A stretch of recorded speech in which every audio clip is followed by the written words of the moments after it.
Praise the Lord. ദൈവനാമത്തിന് മഹത്വം ഉണ്ടാകട്ടെ.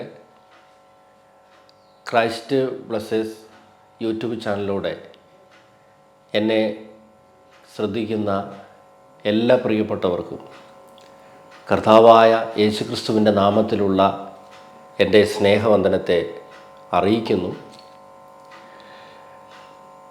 ക്രൈസ്റ്റ് ബ്ലസ്സസ് യൂട്യൂബ് ചാനൽ നേതൃത്വം കൊടുക്കുന്ന എല്ലാ ദൈവദാസന്മാരോടുള്ള നന്ദി സ്നേഹവും അറിയിക്കുന്നു. ഈ ഒരു ചാനലിലൂടെ എൻ്റെ അനുഭവസാക്ഷ്യം പങ്കുവയ്ക്കുവാൻ കഴിയുന്നതിൽ എനിക്ക് ഒത്തിരി സന്തോഷമുണ്ട്. എൻ്റെ അനുഭവം നിങ്ങൾക്കെല്ലാവർക്കും ഒരു അനുഗ്രഹവും ആശ്വാസമായി തീരട്ടെ എന്ന് ഞാൻ ആത്മാർത്ഥമായി ആഗ്രഹിക്കുന്നു, പ്രാർത്ഥിക്കുന്നു. എൻ്റെ അനുഭവം ഒറ്റവാക്കി പറയുമ്പോൾ, മനുഷ്യൻ്റെ ആഗ്രഹവും ദൈവത്തിൻ്റെ ഹിതവും എന്നുള്ളതാണ്. എൻ്റെ പേര് ജോമോൻ ജോസഫ്. ഞാനിപ്പോൾ കോഴിക്കോട് ജില്ലയിൽ ഇന്ത്യ പെന്തക്കോസ്ത് ദൈവസഭ പേരാമ്പ്ര സെൻറ്ററിൽ കർത്താവിൻ്റെ പേരെയുള്ള ബന്ധത്തിലായിരിക്കുന്നു. ഇവിടെ ഒരു പുതിയ പ്രവർത്തനമാണ്. 3 വർഷമാകുന്നതേ ഉള്ളൂ ഇവിടെ പ്രവർത്തനം ആരംഭിച്ചിട്ട്. കൃപയാൽ ഹൈന്ദവ പശ്ചാത്തലത്തിലുള്ള ഏകദേശം ഒരു 10-18 ആളുകൾ ഇവിടെ ആരാധനയിൽ കൂട്ടായ്മയിൽ സംബന്ധിക്കുന്നു. എൻ്റെ വൈഫിൻ്റെ പേര് ഷിംല, മോൻ്റെ പേര് ജോനാസ്. എൻ്റെ വൈഫ് ഒരു മുസ്ലിം പശ്ചാത്തലത്തിൽ നിന്നാണ് വിശ്വാസത്തിലേക്ക് വന്നത്. അതിനുശേഷമാണ് ഞങ്ങളുടെ വിവാഹമൊക്കെ നടക്കുന്നത്. ഞാൻ ഒരു CSI സാമുദായ കുടുംബത്തിൽ ജനിച്ച ഒരാളായിരുന്നു. ഞങ്ങളുടെ അപ്പച്ചിയുടെ മക്കളെല്ലാം അവരെല്ലാം ഇന്നും സമുദായ ചർച്ചകൾ നിൽക്കുന്നു. CSIയിലുണ്ട്, ചിലർ കത്തോലിക്കയിലൊക്കെയാണ്. എന്നാൽ ഞങ്ങൾ വിശ്വാസത്തിൽ വരുവാനുണ്ടായ കാരണം, എനിക്ക് 1.5 വയസ്സുള്ളപ്പോൾ എൻ്റെ പിതാവിന് ശ്വാസകോശത്തിൽ ദ്വാരം, ഒരു അപൂർവ അസുഖമുണ്ടായി. ശ്വാസകോശത്തിൽ ഒരു ദ്വാരമുണ്ടായി. പൂർണ്ണമായും ശ്വാസം എടുക്കാൻ കഴിയാത്ത നിലയിലുള്ള ശാരീരികമായ പ്രയാസമുണ്ടായി. അന്ന് എൻ്റെ പിതാവ് വളരെ മദ്യപിക്കുകയും പുകവലിക്കുകയും ചെയ്യുന്ന ആളായിരുന്നു.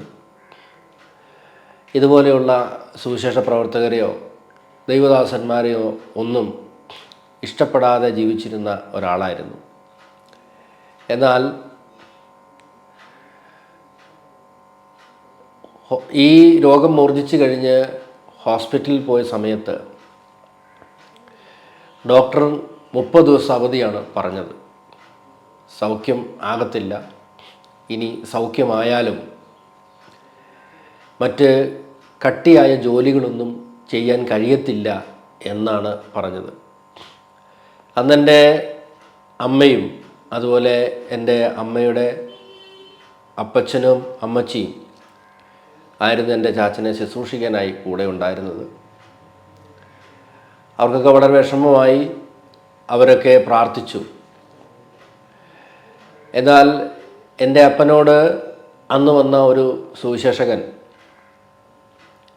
ഒരു ദൈവദാസൻ പറഞ്ഞു, നിന്നെ രക്ഷിക്കുന്നൊരു യേശുവുണ്ട്, ആ യേശുവിന് വേണ്ടി ജീവിക്കാൻ നീ തയ്യാറാണോ? അതുവരെ ഈ സുവിശേഷ വേലക്കാരെ വളരെ പുച്ഛത്തോടും ഇഷ്ടമല്ലാത്ത രീതിയിലായിരുന്നു എൻ്റെ പിതാവ് സംസാരിച്ചുകൊണ്ടിരുന്നത്. അങ്ങനെ രക്ഷിക്കുന്നൊരു യേശു ഉണ്ടെങ്കിൽ, അങ്ങനെ രക്ഷിക്കുന്നൊരു ദൈവമുണ്ടെങ്കിൽ ആ ദൈവത്തിന് വേണ്ടി ഞാൻ ജീവിക്കുമെന്നുള്ളത് ആ രോഗക്കിടക്കയിൽ നിന്ന് പ്രതിജ്ഞയെടുത്തു. മൂക്കിലൂടെയും നെഞ്ചിലൂടെയൊക്കെ ട്യൂബൊക്കെ കിഴിച്ച് കിടക്കുന്ന ആ രോഗക്കിടക്കയിൽ നിന്ന് എൻ്റെ അപ്പനൊരു തീരുമാനമെടുത്തു. ആ തീരുമാനത്തിൻ്റെ ഫലമായിട്ടാണ് ഞങ്ങൾ ഈ വിശ്വാസത്തിലേക്ക് വന്നത്. കൃപയാൽ പറയട്ടെ, ഡോക്ടർമാരെ വിധികളെ മാറ്റി എഴുതിക്കൊണ്ട് എൻ്റെ പിതാവിനിന്ന് 64 വയസ്സിന് മുകളിലുണ്ട്. ഇന്നും കരിങ്കല്ലിൻ്റെ ജോലിയൊക്കെ ചെയ്തിട്ടാണ് വീട്ടിലെ കാര്യങ്ങളൊക്കെ മുന്നോട്ട് കൊണ്ടുപോകുന്നത്. ദൈവത്തിന് അസാധ്യമായ ഒന്നുമില്ല. ഈ അനുഭവങ്ങളൊക്കെ ഇന്നും എൻ്റെ ശുശ്രൂഷയിൽ പലരോടുമായി പങ്കുവയ്ക്കുമ്പോൾ അവർക്കൊക്കെ വലിയ അനുഗ്രഹമാണ്, ആശ്വാസമാണ്. എൻ്റെ പിതാവിൻ്റെ കുടുംബത്തിൽ നിന്ന് എൻ്റെ പിതാവാണ് ആദ്യം ഈ വിശ്വാസത്തിലേക്ക് വരുന്നത്. അങ്ങനെ കർത്താവ് പിതാവിനെ സൗഖ്യമാക്കി. 30 ദിവസം അവധി പറഞ്ഞ ആ അവസ്ഥയിൽ നിന്നും ഇത്രത്തോളം ആരോഗ്യത്തോടെ നിൽക്കാൻ, ആയുസ്സോടെ നിൽക്കാൻ ദൈവം കൃപ ചെയ്തു. അങ്ങനെ ജോലി ചെയ്തിട്ടാണ് എൻ്റെ പെങ്ങളെ ഒക്കെ പഠിപ്പിച്ചത്. എൻ്റെ പെങ്ങളുടെ പേര് സോജ, അളിയൻ്റെ പേര് മനോജ്, അവർക്കൊരു മോളുണ്ട്, പേര് ലിഡിയ. അവരിന്ന് ന്യൂ ലൈഫ് ബിബ്ലിക്കൽ സെമിനാരി ചെറുവക്കൽ, അവിടെ മനോജ് ദൈവദാസൻ അവിടെ ദൈവത്തിൻ്റെ വചനം പഠിപ്പിച്ചുകൊണ്ടിരിക്കുന്നു. സഹോദരി അവൾ ആ കോളേജിൽ തന്നെ ഓഫീസ് സ്റ്റാഫായിട്ട് വർക്ക് ചെയ്യുന്നു. അപ്പോൾ ഇത്രത്തോളം ഞങ്ങളെ നടത്തിയ ആ വലിയ ആ ദൈവത്തിന് നന്ദി പറയുകയാണ്. കർത്താവിൻ്റെ സ്നേഹമല്ലാതെ, കർത്താവിൻ്റെ കൃപയൊന്നല്ലാതെ ഇത്രത്തോളം ഞങ്ങളെ ഇതുവരെ എത്തുവാൻ ഞങ്ങളൊന്നുമല്ല, ദൈവത്തിൻ്റെ കൃപയൊന്നു മാത്രമാണ്. അങ്ങനെ എൻ്റെ അപ്പനന്ന് അവരെന്നോട് പറഞ്ഞ്, എന്നെ കർത്താവ് വിടുവിക്കുകയാണെങ്കിൽ തീർച്ചയായിട്ടും എൻ്റെ മകനെ ഞാൻ കർത്താവിൻ്റെ വേലയ്ക്ക് വേണ്ടി അയക്കാം. അങ്ങനെ 1.5 വയസ്സ് മുതൽ ഞാൻ കാണുകയും കേൾക്കുകയും ചെയ്യുന്ന പ്രാർത്ഥനയും ആരാധനയും എല്ലാം പെന്തക്കോസ്ത് വിശ്വാസത്തിലുള്ള ആരാധനയും പ്രാർത്ഥനയുമായിരുന്നു. അങ്ങനെ 6ാം ക്ലാസ് വരെ സൺഡേ സ്കൂൾ പഠിക്കുകയൊക്കെ ചെയ്തു. ഞാനൊരു മലയോര മേഖലയിലാണ് താമസിക്കുന്നത്, കോഴിക്കോട് ജില്ലയിൽ മുതുകാട് എന്ന് പറഞ്ഞ സ്ഥലത്താണ്. ആ പേര് തന്നെയുണ്ട്, മുതുകാടാണ്. മലയോര മേഖലയാണ്, കുന്നും പ്രദേശമാണ്. ഇന്ന് നിത്യതയിൽ വിശ്രമിക്കുന്ന റാന്നിക്കാരൻ പാസ്റ്റർ CJ അപ്പു, അദ്ദേഹമാണ് എന്നെയും എൻ്റെ പെങ്ങളെയും ആദ്യമായി സൺഡേ സ്കൂൾ പഠിപ്പിക്കുന്നത്. അന്ന് വളരെ കുന്നും പ്രദേശമൊക്കെ, റബ്ബർ തോട്ടത്തിൽ കൂടെ എസ്റ്റേറ്റ്, പേരാമ്പ്ര പ്ലാന്റേഷൻ്റെ എസ്റ്റേറ്റ് തോട്ടമുണ്ട്. ആ എസ്റ്റേറ്റ് തോട്ടത്തിൽ കൂടെ ഈ ദൈവദാസൻ്റെ മക്കൾ 2 പേരും എന്നെ എൻ്റെ പെങ്ങളെയും കൂട്ടുവാൻ വീട്ടിലോട്ട് ഇറങ്ങി വരും. അങ്ങനെ ഞങ്ങളെ കൂട്ടിക്കൊണ്ടുപോയി സൺഡേ സ്കൂൾ പഠിപ്പിക്കാനൊക്കെ ഇടയായത് ഞാൻ ഇന്നും ഓർക്കുകയാണ്. ആ സമയം മുതൽ 6ാം ക്ലാസ് വരെ എന്നോട് ആരാകാനാണ് ആഗ്രഹമെന്ന് ചോദിച്ചാൽ ഞാൻ പറയും, എനിക്കൊരു പാസ്റ്ററാകാനാണെന്ന്. ഒരു പാസ്റ്ററായിട്ട് ഞാനിങ്ങനെ അഭിനയിക്കുമായിരുന്നു. എൻ്റെ പെങ്ങളെ എൻ്റെ മുമ്പിൽ വിളിച്ചിരുത്തി പായൊക്കെ ഇട്ട് ബൈബിളൊക്കെ വായിച്ച് കൈയടിച്ച് പ്രാർത്ഥിക്കുന്ന ഒരു സാഹചര്യം, ഒരനുഭവം എനിക്കുണ്ടായിരുന്നു. അന്നൊക്കെ സൺഡേ സ്കൂൾ പഠിക്കുവാനും ദൈവവചനം പഠിക്കുവാനൊക്കെ വളരെ ഉത്സാഹമായിരുന്നു. അന്ന് ഇവിടെ അധികം വിശ്വാസികളുള്ള ഒരു ഏരിയ അല്ല. മുതുകാട് ഫിലദൽഫിയ സഭ എന്നുള്ളതാണ് എൻ്റെ മാതൃസഭ. അന്നവിടെ ഏകദേശം ഒരു 10-12ഓളം കുഞ്ഞുങ്ങളുണ്ടായിരുന്നു. അവരിൽ എന്നെ, എൻ്റെ പെങ്ങളെ കർത്താവിൻ്റെ വേലയ്ക്ക് വേണ്ടി ദൈവം വേർതിരിച്ചു. ചിലരൊക്കെ ഇന്ന് വിശ്വാസത്തിലില്ല. എന്നാൽ എന്നെ, എൻ്റെ പെങ്ങളെയും അന്ന് ഞങ്ങൾ വളരെ ബന്ധപ്പെട്ട് ആ കുന്നും മലയും കയറിപ്പോയി സൺഡേ സ്കൂൾ പഠിച്ചത് വളരെ പ്രയോജനപ്പെട്ടു. ഇന്ന് ഞങ്ങൾ കർത്താവിൻ്റെ വേലയിലാണ് ഞങ്ങൾ 2 പേരും. അത് വളരെ അനുഗ്രഹമുള്ള, അനുഭവമുള്ള ഒരു കാര്യമാണ്. 6ാം ക്ലാസ് വരെ എനിക്ക് ആരാകാനെന്ന് ആഗ്രഹം ചോദിച്ചാൽ ഞാൻ പറയും, എനിക്കൊരു പാസ്റ്ററാകാൻ ആഗ്രഹം. അങ്ങനെ ഞാൻ ക്രൂസൈഡുകൾ, കൺവെൻഷനൊക്കെ കാണാൻ പോയി. അവിടെ കൺവെൻഷൻ ആളുകൾ പാടുന്നതും പ്രസംഗിക്കുന്നതുമൊക്കെ വളരെ ഒരു കൊച്ചുകുട്ടിയെപ്പോലെ ഉറ്റു നോക്കിക്കൊണ്ടിരുന്നു. എന്നിട്ട് അതുപോലെ വീട്ടിൽ വന്ന് പാറയുടെ മുകളിലൊക്കെ ചെന്ന് കമ്മ്യൂണിസ്റ്റ് പച്ചയുടെ കമ്പൊക്കെ മൈക്ക് പോലെ ഉപയോഗിച്ച് കൺവെൻഷന് പാട്ട് പാടുന്നതും. അന്ന് എനിക്ക് ഓർമ്മയുണ്ട്, രാജാധിരാജൻ മഹിമയോടെ എന്നുള്ള ആ ഒരു പാട്ട് അന്ന് പാടിയ ദൈവദാസന്മാർ പാടി ആരാധിച്ചത് എൻ്റെ ഹൃദയത്തിൽ ആഴമായി പതിഞ്ഞു. വലിയൊരു പാറയുടെ മുകളിൽ അന്ന് തൊട്ടടുത്ത് ഞങ്ങളുടെ കൂട്ടുകാരായ പിള്ളേരൊക്കെ കൂട്ടി ഞാനിതുവരെ പാടുകയും പ്രസംഗിക്കുന്നതൊക്കെ ഞാനിങ്ങനെ ഓർക്കുകയാണ്. എന്നാൽ കൃപയാൽ ഇന്നും കർത്താവിൻ്റെ വേലയിൽ ഈ ശുശ്രൂഷയുള്ള ബന്ധത്തിലാണ് ഞാൻ ആഗ്രഹിക്കുന്നത്. എൻ്റെ ഉള്ളിലെ ആ ആഗ്രഹങ്ങളെ സർവശക്തനായ ദൈവം കണ്ടു. അതുകൊണ്ട് ഞാൻ പറയട്ടെ, എന്നെ കേൾക്കുന്ന പ്രിയമുള്ളവരെ, നമ്മുടെ ജീവിതത്തിലെ ചില ആഗ്രഹങ്ങൾ ഒരുപക്ഷെ നമ്മൾ എത്ര ഒളിപ്പിച്ചു വെച്ചാലും, നമ്മൾ മറന്നുപോയാലും, ആഗ്രഹത്തിലേക്ക് കാലം അധികം വൈകിയാലും നമ്മളെ എത്തിക്കുന്ന ഒരു ദൈവമുണ്ട്. എൻ്റെ അനുഭവത്തിൻ്റെ വെളിച്ചത്തിലാണ് ഇത് ഞാൻ നിങ്ങളോട് പറയുന്നത്. ഇന്ന് കേരളത്തിൻ്റെ പല ജില്ലകളിലും കർത്താവിൻ്റെ നാമം വഹിച്ചുകൊണ്ട് പരസ്യയോഗ ശുശ്രൂഷയിലും ഗാന ശുശ്രൂഷയിലും ഒരു സുവിശേഷകൻ എന്ന നിലയിൽ കർത്താവിനെ മുന്നോട്ട് കൊണ്ടുപോവുകയാണ്. 6ാം ക്ലാസ് വരെ ആരാങ്ങനെ ആഗ്രഹിച്ച പാസ്റ്റാണെന്ന് ഞാൻ പറയും. 6ാം ക്ലാസ്സിന് ശേഷം പിന്നെ 7ലോട്ട് വന്നു. അന്നൊക്കെ അത്യാവശ്യം പഠിക്കുന്ന കൂട്ടത്തിലായിരുന്നു ഞാൻ. അതിനുശേഷം 8, 9 വിദ്യാഭ്യാസം എന്നൊക്കെ പറയുന്ന അല്പം പുറകോട്ട് പോയി.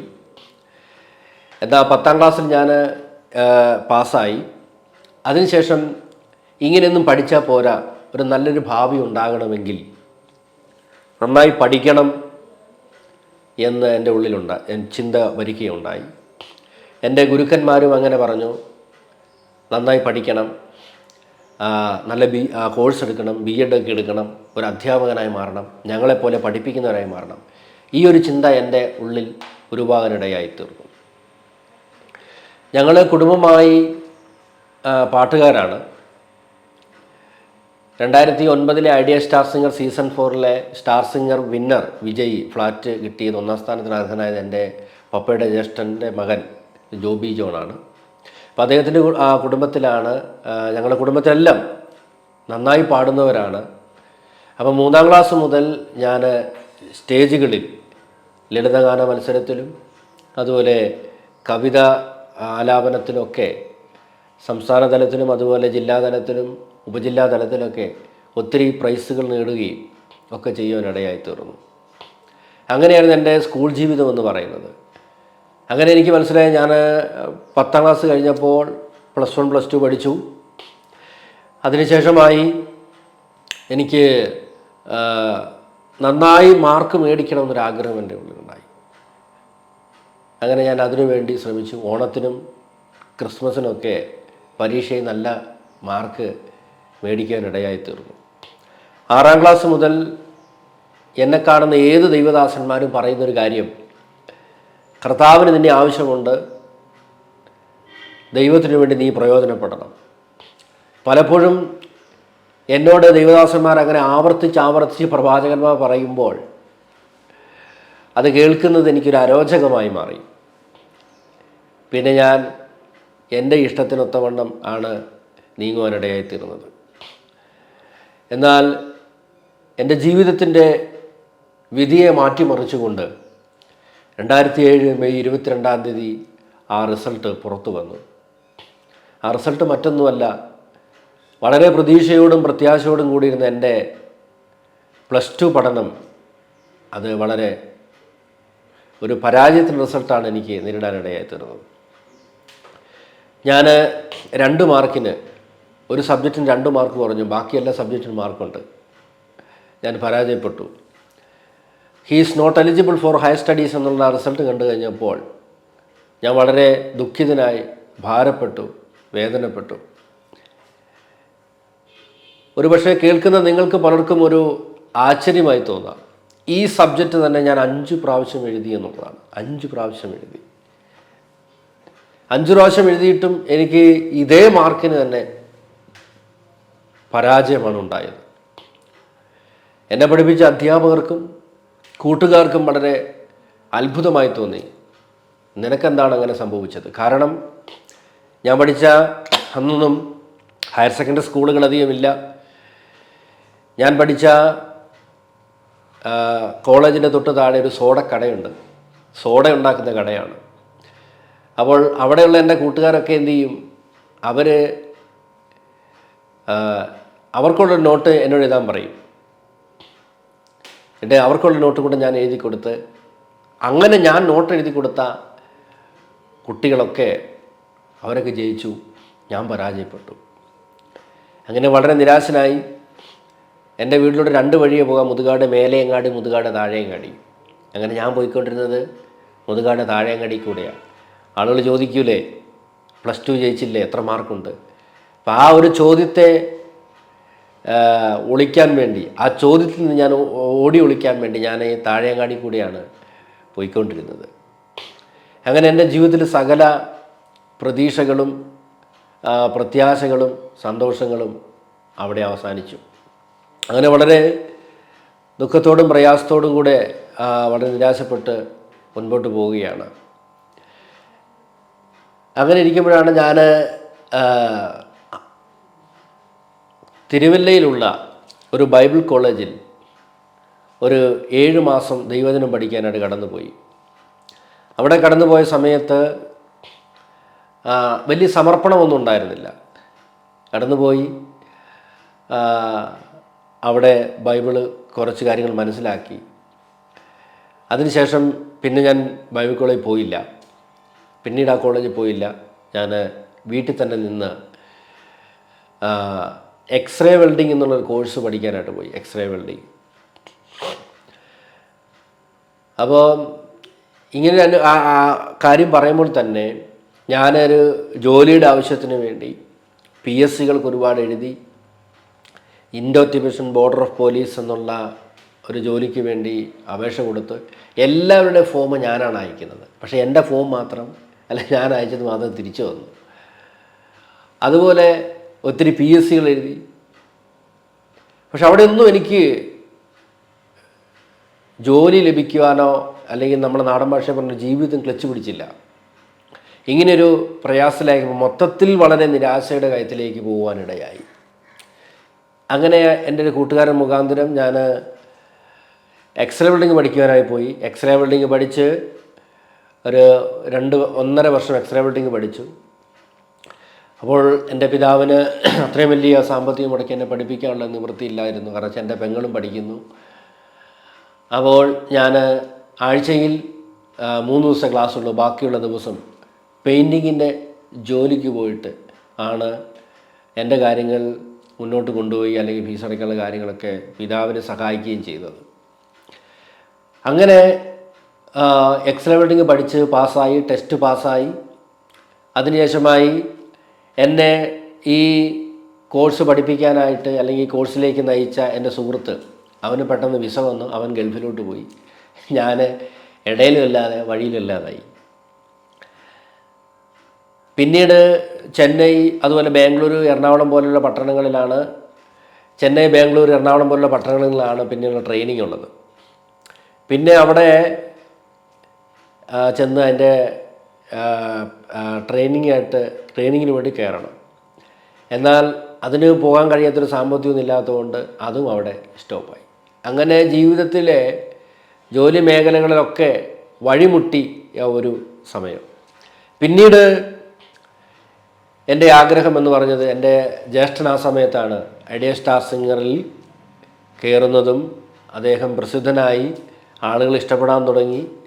ആ സമയത്തും എൻ്റെ സുഹൃത്തുക്കളും എൻ്റെ നാട്ടുകാരൊക്കെ എന്നെ സ്നേഹമുള്ള ചിലർ പറയാനിടയായി, നിന്നിലും അങ്ങനെ ഒരു കഴിവില്ലേ, നീയും പാട്ട് പഠിക്കാൻ പോകരുതോ.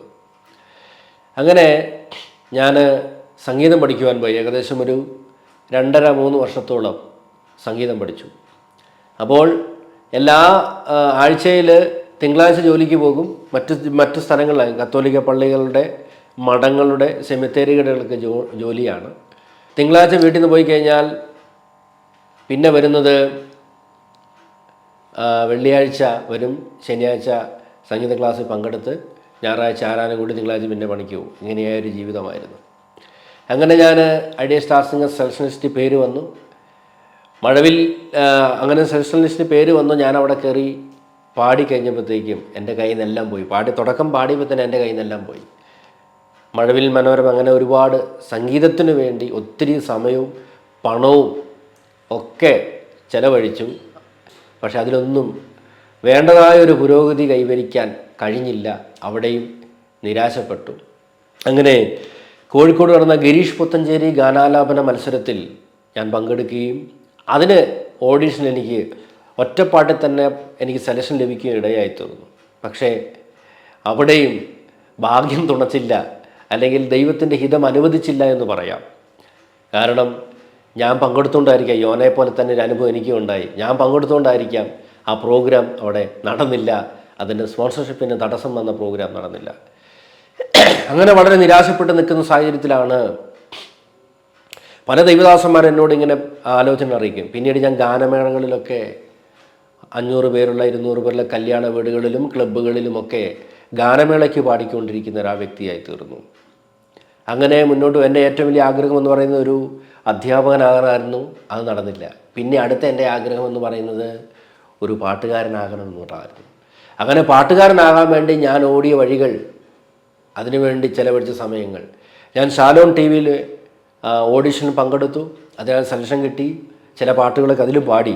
പക്ഷേ ഞാനൊരു കത്തോലിക്കനല്ലാത്തതുകൊണ്ടും പെന്തക്കോസ്ത് വിശ്വാസത്തിൽ വന്നതുകൊണ്ടും നമ്മുടെ വിശ്വാസത്തെ അവർ അംഗീകരിക്കാത്തതുകൊണ്ടും പിന്നീട് അതിനോട്ടൊരു അവസരം എനിക്കുണ്ടായില്ല. അങ്ങനെ ഇരിക്കുന്ന സമയത്താണ് ഞാൻ എറണാകുളത്തൊരു ഗാനമേളയ്ക്ക് പാടുവാൻ വേണ്ടി ഞാനിങ്ങനെ പോവുകയാണ്. പോകുന്ന സമയത്ത് ഒരു ദൈവദാസൻ ബൈബിൾ ഇങ്ങനെ വായിക്കുകയാണ്. അപ്പം ഞാൻ ആ ദൈവദാസനെ പരിചയപ്പെട്ടു. ആദ്യമായിട്ടാണ് ഞാൻ ആ ദൈവദാസനെ കാണുന്നത്. ഇന്നും അദ്ദേഹം ആരാണോ, പേര് പോലും എനിക്ക് ഓർമ്മയില്ല. അദ്ദേഹം എന്നോട് ചോദിച്ചു, ഞാൻ അദ്ദേഹം ചോദിച്ചു, പാസ്റ്ററെ പ്രൈസലോട് എവിടെയാണ് പോകുന്നത്? ഞാൻ ഇന്ന ആളാണ്, എൻ്റെ പേര് ജോമോൻ എന്നാണ്. അപ്പോൾ എന്നോട് ചോദിച്ചു, എന്താ ചെയ്യുന്നത്? ഞാൻ പറഞ്ഞു, ഞാൻ ഒരു ഗാനമേളയ്ക്ക് പാടാൻ പോകും. അപ്പോൾ എന്നോട് ചോദിച്ചു, വിശ്വാസി അല്ലേ എന്ന് ചോദിച്ചു. ഞാൻ പറഞ്ഞു, അതേ വിശ്വാസിയാണ്. അപ്പോൾ ഇതൊരു പ്രൊഫഷണലായിട്ട് ഞാനിങ്ങനെ കൊണ്ടുപോവുക. അപ്പോൾ അദ്ദേഹം ഒറ്റ ദൂതായിരുന്നു ആ ട്രെയിനിലിരുന്നു കൊണ്ട്, സഹോദര, നിന്നെക്കുറിച്ച് ദൈവത്തിൻ്റെ ആത്മാവ് ഉദ്ദേശിക്കുന്നതല്ല, നീ വിചാരിക്കുന്നതിനെക്കാളും വിശാലത ദൈവം നിനക്ക് ഒരുക്കി വെച്ചിട്ടുണ്ട്, നീ കർത്താവിലെ വേലയ്ക്ക് വേണ്ടി ഇറങ്ങണം. ഇങ്ങനെ പറയുമ്പോൾ ഇദ്ദേഹത്തെ പരിചയപ്പെടേണ്ടെന്നുള്ള ചിന്ത എനിക്ക് എന്നെ ഭരിച്ചു. അതുപോലെ തന്നെ ദൈവത്തിൻ്റെ ദൂതുകളിൽ നിന്നും ദൈവത്തിൻ്റെ ഹിതത്തിൽ നിന്നും ഓടി ഒളിക്കുവാൻ ശ്രമിച്ച ഒരു വ്യക്തിയായിരുന്നു ഞാൻ. ഒരു ഉപവാസ പ്രാർത്ഥന നടക്കുന്ന സമയത്ത് പാസ്റ്റർ ജോൺസൺ കോശി, പാലക്കാടുള്ള ആ പ്രവാചകൻ അന്ന് എൻ്റെ തലയ്ക്ക് വെച്ച് ഒരു ദൂത് പറഞ്ഞു. എന്നാൽ ഒരു പ്രവാചകൻ വന്നു വന്നാൽ അദ്ദേഹം അങ്ങ് പോയിട്ട് പോകാമെന്നോർത്ത് ഞാൻ മനഃപൂർവ്വം സമയം വൈകിച്ചു. എന്നാൽ ഞാൻ ചെന്ന സമയത്താണ് അവിടുത്തെ പാസ്റ്റർ പറയുന്നത്, വാ നമുക്ക് യോഗം തുടങ്ങാം എന്ന് പറയുന്നത്. അപ്പോൾ എനിക്ക് കിട്ടിയ സീറ്റ് ഏറ്റവും മുൻപിലായിരുന്നു. ഞാൻ ഏറ്റവും മുമ്പിലിരുന്നു. അതുകൊണ്ടൊരു കാര്യം ഞാൻ കേൾക്കുന്ന പ്രിയപ്പെട്ടവർ പറയട്ടെ, ദൈവം ഒരു ദൂത് ഒരു ദൈവദാസനിൽ ഏൽപ്പിച്ചാൽ, ഒരു ദൈവദാസൻ ഒരു അഭിഷക്തനിൽ ദൈവം നിനക്ക് തരാനുള്ള, നിങ്ങൾക്ക് തരാനുള്ള ഒരു ദൂത് ഏൽപ്പിച്ചാൽ അത് ദൈവം നമ്മുടെ പക്കൽ തന്നിട്ടേ പോകത്തുള്ളൂ. ഞാൻ ഏറ്റവും മുമ്പിലിരുന്നു. ആദ്യ ദൂത് എന്നോട് തന്നെ. ആ ദൂത് ഇങ്ങനെയായിരുന്നു, എൻ്റെ നാമത്തിൽ നിന്നെ ഞാൻ ഇറക്കും, എൻ്റെ നാമത്തിൽ നിന്നെ ഞാൻ അയക്കുമെന്നുള്ളതായിരുന്നു. അങ്ങനെ ജീവിതം അമ്പെ പരാജയപ്പെട്ട ഒരു യൂത്ത് മീറ്റിംഗ് ഞാൻ എൻ്റെ സഭയിൽ വെച്ച് നടക്കുകയാണ്. അന്ന് ഒരു ദൈവദാസൻ പിന്നെയും ആലോചന പറഞ്ഞു, നീ ഏറ്റവും പുറകിലിരിക്കേണ്ടവനല്ല, നിന്നെ മുൻപന്തി കൊണ്ടുവരുന്നൊരു ദൈവം ഉണ്ട്. അപ്പോൾ ഞാൻ വിചാരിച്ചു എന്നോടല്ല, കാരണം ഒത്തിരി ആൾക്കാർ മുമ്പിലുണ്ട്, പിള്ളേരൊക്കെ മുമ്പിലുണ്ട്. ദൈവാത്മാവ് ഉടനടനെ പ്രതികരിച്ചു, സംശയിക്കേണ്ട, നിന്നോട് തന്നെ. ആ ഒരു യൂത്ത് മീറ്റിങ്ങിൽ ഞാൻ എന്നെ തന്നെ ദൈവവേലയ്ക്ക് വേണ്ടി പൊട്ടിക്കരഞ്ഞുകൊണ്ട് സമർപ്പിക്കുവാനിടയായിത്തീരുന്നു. കേരളത്തിലെ 2-3 ബൈബിൾ കോളേജുകൾ എനിക്ക് പഠിക്കുവാൻ അവസരം വന്ന, Cheruvakkal Bible college, Maramon Bible college, Punalur AGയുടെ ബൈബിൾ കോളേജ്. എന്നാൽ ദൈവഹിതം പാസ്റ്റർ ഷിബു നെടുവേലിയുടെ മാരാമണിലുള്ള ബേർഷേബ തിയോളജിക്കൽ സെമിനാറിലാണ് എനിക്ക് പഠിക്കാൻ അവസരം ഒരുങ്ങിയത്. ഞാനങ്ങനെ പരാജയപ്പെട്ട് നിരാശനായി. ഇനിയൊരു മുന്നോട്ടൊരു വഴിയില്ല, എൻ്റെ ജീവിതം ഫുൾ സ്റ്റോപ്പ് ഇട്ടു. പക്ഷേ എൻ്റെ ആഗ്രഹങ്ങൾ ഫുൾ സ്റ്റോപ്പ് ഇട്ടു. പക്ഷേ അങ്ങനെ ഇന്ന് എന്നെ കേൾക്കുന്ന ആരെങ്കിലും നിങ്ങളുടെ ജീവിതത്തിൽ നിങ്ങളുടെ ആഗ്രഹങ്ങൾ നിങ്ങൾ ഫുൾ സ്റ്റോപ്പ് ഇടുന്നുണ്ടെങ്കിൽ നിങ്ങളുടെ ആഗ്രഹം മാത്രമേ അവസാനിച്ചിട്ടുള്ളൂ, ദൈവത്തിൻ്റെ ഹിതം അവസാനിച്ചിട്ടില്ല. അങ്ങനെ ജീവിതം ഫുൾ സ്റ്റോപ്പ് ഇടണ്ട, ജീവിതം തുടരാനുണ്ട്, കോമയിട്ടോ തുടരാനുണ്ട്. അങ്ങനെ ഞാൻ ആ ബൈബിൾ കോളേജിൽ പോയി 3.5 വർഷം ദൈവത്തിൻ്റെ വചനം പഠിച്ചു. എനിക്കൊത്തിരി നല്ല സുഹൃത്തുക്കൾ കിട്ടി. ഇന്നും എൻ്റെ ഒരു സമ്പത്തെന്ന് പറയുന്നത് ഫിനാൻഷ്യലായിട്ടുള്ള ഒരു സമ്പത്തല്ല. എനിക്കുള്ളത് എന്നെ സ്നേഹിക്കുന്ന, ഈ കേരളത്തിൽ എവിടെ പോയാലും നല്ല വ്യക്തിബന്ധമുള്ള, നല്ല സ്നേഹമുള്ള ദൈവദാസന്മാർ ഉണ്ട് എന്നുള്ളതാണ്. അവിടെ ഞാൻ പഠിച്ച് ഒരു ബെസ്റ്റ് സ്റ്റുഡൻ്റായി ആ കോളേജിൽ നിന്ന് പഠിച്ചിറങ്ങുവാനിടയായിത്തീർന്നു. ഞാൻ ചെന്നപാട് തന്നെ 2013 ബൈബിൾ കോളേജ് ചെന്നതിൻ്റെ 3-ാമത്തെ ദിവസം ഞാൻ പരിശുദ്ധാത്മ അഭിഷേകത്താൽ നിറയപ്പെടുവാനിടയായി തീർന്നു. അതെനിക്ക് മറക്കാൻ പറ്റാത്ത അനുഭവമാണ്. എൻ്റെ 2 ചുവരുകളിലും ഒരു സൂര്യപ്രകാശം പോലെ മിന്നുന്നൊരു വെട്ടം എൻ്റെ ചുവരിലേക്ക് അടിച്ചു വന്നു. അങ്ങനെ എൻ്റെ കൈകളൊക്കെ ആരോ എടുത്ത് അടിക്കുന്നത് പോലെ എൻ്റെ നാവ്, ഞാൻ കോളേജുകളിൽ മിമിക്രി ചെയ്യുന്ന ആളായിരുന്നു, മോണാക്ട് ചെയ്യുന്ന ആളായിരുന്നു. പക്ഷേ അതിനേക്കാൾ ഉപരി അതെല്ലാം മാറി എൻ്റെ നാവിൽ അന്യഭാഷയുടെ വാക്കുകൾ ഉയരുവാൻ തുടങ്ങി. അങ്ങനെ 3.5 വർഷം ദൈവത്തിൻ്റെ വചനം പഠിച്ചു. അവിടുന്ന് ബെസ്റ്റ് സ്റ്റുഡൻ്റായി ഞാൻ പുറത്തിറങ്ങി. അന്ന് തന്നെ ഞങ്ങളെ ഷിബു നെടുവേൽ പാസ്റ്റർ ഷിബിച്ചാൻ ഇവിടെ തന്നെ നിൽക്കാം, അവസരമുണ്ട് എന്ന് പറഞ്ഞു. ഞാൻ പറഞ്ഞു ഇല്ല, ഞാൻ മലബാർ എൻ്റെ താല്പര്യം. അപ്പം താല്പര്യം മലബാറാണെങ്കിൽ മലബാറിലോട്ട് പോയിക്കോളും. അങ്ങനെ ഞാൻ മലബാറിലോട്ട് വന്നു. ഇങ്ങനെ മലബാറിൽ വന്നു. ഇന്ന് IPCയുടെ പേരാമ്പ്ര സെൻട്രൽ പാസ്റ്ററായിരിക്കുന്ന പാസ്റ്റർ M. മാത്യു പാസ്റ്റർ അവരോടൊപ്പം ചില വർഷങ്ങൾ അവിടെ കർത്താവിൻ്റെ അവിടെ അസോസിയേറ്റ് പാസ്റ്ററായി നിൽക്കുവാൻ ദൈവം അവസരം തന്നു. അതിനുശേഷമായി ഞാൻ ഒരു പുതിയ പ്രവർത്തനം എടുത്ത് മാറി. അതിനിടയിലാണ് എൻ്റെ വിവാഹം നടക്കുന്നത്. എൻ്റെ വൈഫ് ഒരു മുസ്ലിം പശ്ചാത്തലത്തിൽ നിന്ന് വിശ്വാസത്തിൽ വന്നതാണ്. അങ്ങനെ വിവാഹം ആലോചിക്കുകയും വിവാഹം നടക്കുകയും ചെയ്തു. കൃപയാൽ കർത്താവ് ഇത്രത്തോളം എന്നെ സഹായിച്ചു. അപ്പോൾ ഞാൻ പറഞ്ഞത് ഒറ്റ വാക്കിൽ എൻ്റെ സാക്ഷ്യമെന്ന് പറയുന്നത് മനുഷ്യൻ്റെ ആഗ്രഹവും ദൈവത്തിൻ്റെ ഹിതവുമാണ്. അപ്പോൾ ഏറ്റവും വലിയ ഒരു പ്രാർത്ഥന എന്ന് പറയുന്നത് യേശുക്രിസ്തുവിൻ്റെ പ്രാർത്ഥനയാണ്. എന്താണ് യേശുവിടെ പ്രാർത്ഥന? ആ പ്രാർത്ഥന ഏതാണ്? ഗെത്സമനിലെ പ്രാർത്ഥനയാണ്. ആ ഗെത്സമനിലെ പ്രാർത്ഥന ഇങ്ങനെയായിരുന്നു: കഴിയുമെങ്കിൽ ഈ പാനപാത്രം എങ്കിൽ നിന്ന് നീക്കണമേ. പക്ഷേ ആ പ്രാർത്ഥനയുടെ മറുപടി ഇങ്ങനെയാണ് കിട്ടിയത്: എൻ്റെ ഇഷ്ടമല്ല, നിൻ്റെ ഇഷ്ടം നടക്കട്ടെ. അങ്ങനെയെങ്കിൽ എന്നെ കേൾക്കുന്ന പ്രിയമുള്ളവർ, എൻ്റെ സാക്ഷ്യത്തിൻ്റെ വെളിച്ചത്തിൽ ഞാൻ പറയാം, നമ്മുടെ ആഗ്രഹമല്ല, ദൈവത്തിൻ്റെ ഹിതമാണ് നമ്മളിൽ നിറവേറപ്പെടേണ്ടത്. നമ്മുടെ ആഗ്രഹം നടക്കാതിരിക്കുമ്പോൾ നിരാശകൾ വരും. ഞാനൊരു പാട്ടുകാരൻ ആഗ്രഹിച്ചു, നടന്നില്ല. ഞാനൊരു അധ്യാപകനാകാൻ ആഗ്രഹിച്ചു, അതും നടന്നില്ല. പക്ഷേ ഇന്ന് ഞാനൊരു പാസ്റ്ററാണ്. പക്ഷേ ഇന്ന് ദൈവാത്മാവ് എന്നോട് പറഞ്ഞ കാര്യം, എന്നെ ചിന്തിപ്പിക്കുന്ന കാര്യം, ഒരു പാസ്റ്ററായ നിനക്കൊരു പാട്ടുകാരനാകാം, നിനക്കൊരു അധ്യാപകനുമാകാം. ഇന്ന് ചെറിയൊരു ബൈബിൾ ക്ലാസ്സിൽ ഞാൻ ദൈവത്തിൻ്റെ വചനം പഠിപ്പിച്ചുകൊണ്ടിരിക്കുന്നു. പരസ്യങ്ങളിൽ സുവിശേഷം പ്രസംഗിച്ചുകൊണ്ടിരിക്കുന്നു. അനുഗ്രഹീതരായ pastor Shameer Kollam, pastor Johnson Chacko, pastor Benny Kollangode, pastor Shiju Antony പോലെയുള്ള അനുഗ്രഹീതരായ ദൈവദാസന്മാരോടൊപ്പം വേദി പങ്കിടുവാനും, അതുപോലെ ഗാനശുശ്രൂഷയിൽ ജോസ് പൂമല, അതുപോലെ തന്നെ രാജീവദർ കണ്ണൂർ തുടങ്ങിയ ഫേമസ് ആർട്ടിസ്റ്റുകളിലൂടെയൊക്കെ കർത്താവിന് വേണ്ടി പാടുവാനും പരസ്യങ്ങളിൽ പ്രസംഗിക്കുവാനും ദൈവം എനിക്ക് അവസരമൊരുക്കി. അതെല്ലാം ദൈവത്തിൻ്റെ കൃപയൊന്നു മാത്രമാണ്. അതുകൊണ്ട് ഞാൻ എൻ്റെ വാക്കുകൾക്ക് ഇവിടെ വിരാമം കുറിക്കുകയാണ്. നമ്മുടെ ആഗ്രഹമല്ല, ദൈവത്തിൻ്റെ ഹിതമാണ് നടക്കേണ്ടത്. അങ്ങനെ ഈ ദൈവഹിതത്തിൻ്റെ അച്ചിലിട്ട് നമ്മൾ വാർത്തെടുക്കുമ്പോൾ ചില പ്രശ്നങ്ങൾ, ചില പ്രതിസന്ധികൾ നമുക്ക് വരാം. എന്നാൽ നമ്മൾ ദൈവഹിതത്തിലാകുന്നതാണ് നമ്മുടെ ജീവിതത്തിലെ ഏറ്റവും വലിയ സന്തോഷം എന്ന് പറയുന്നത്. അതുകൊണ്ട് എൻ്റെ അമ്മയുടെ ആഗ്രഹമൊന്നും നടന്നില്ല, പക്ഷേ എൻ്റെ ദൈവത്തിൻ്റെ ആഗ്രഹം നടന്നു. എൻ്റെ പെങ്ങളുടെ വിദ്യാഭ്യാസം, എൻ്റെ പെങ്ങളുടെ വിവാഹമൊക്കെ കർത്താവ് അത്ഭുതകരമായി നടത്തി. ഞാൻ ബൈബിൾ കോളേജിൽ പോകുമ്പോൾ എൻ്റെ സുഹൃത്തുക്കൾ, എൻ്റെ കൂട്ടുകാരെ ചോദിച്ചു, നിനക്ക് വേറെ പണിയൊന്നുമില്ലേ? നിൻ്റെ പെങ്ങളുടെ വിവാഹം ആര് നടത്തും? അല്ലെങ്കിൽ അവൾക്ക് നല്ല വിദ്യാഭ്യാസം കൊടുക്കാൻ പറ്റുമോ? പക്ഷേ എന്നെക്കാൾ ഉപരിയായി ഞാൻ +2 വരെ എനിക്ക് പഠിക്കാൻ അവസരമുണ്ടായാണ്. അവൾ B.Ed കഴിഞ്ഞ് PG കഴിഞ്ഞു. അവൾക്ക് നല്ല വിദ്യാഭ്യാസം ദൈവം കൊടുത്തു. സ്തോത്രം. അങ്ങനെയെങ്കിൽ അവളിന്ന് കർത്താവിൻ്റെ വേലയിലായിരിക്കുന്നു. അവളുടെ വിവാഹം അനുഗ്രഹിക്കപ്പെട്ട നിലയിൽ നടക്കുവാൻ ദൈവം കൃപ ചെയ്തു. അതുകൊണ്ട് നമ്മുടെ ആഗ്രഹത്തെക്കാൾ ഉപരിയായി ദൈവത്തിൻ്റെ ഹിതം നിറവേറപ്പെടട്ടെ. ഈ സാക്ഷ്യം നിങ്ങൾക്ക് ഏറെ പ്രയോജനമായി തീരട്ടെ. നമ്മുടെ ആഗ്രഹത്തെക്കാൾ ഉപരിയായി ദൈവത്തിൻ്റെ ഹിതം നമ്മളിൽ നിറവേറപ്പെടട്ടെ. ദൈവഹിതത്തിന് വേണ്ടി നമുക്ക് പ്രാർത്ഥിക്കാം, ദൈവഹിതം അന്വേഷിക്കാം, ദൈവഹിതത്തിൽ ജീവിക്കാം. ഇത്രത്തോളം സമയം എന്നെ ശ്രദ്ധിച്ച എല്ലാ പ്രിയപ്പെട്ടവരുള്ള നന്ദി, സ്നേഹവും അറിയിക്കുന്നു. ഒരിക്കൽ കൂടെ എൻ്റെ പേര് പറയുന്നു, പാസ്റ്റർ ജോമോൻ. ഞാൻ കോഴിക്കോട് ജില്ലയിൽ IPC പേരാമ്പ്ര സെൻട്രൽ കർത്താവിൻ്റെ വേലയോട് ബന്ധത്തിലായിരിക്കുന്നു. നിങ്ങൾ ഓർക്കുമ്പോൾ എന്നെ ഓർത്ത് പ്രാർത്ഥിക്കണം.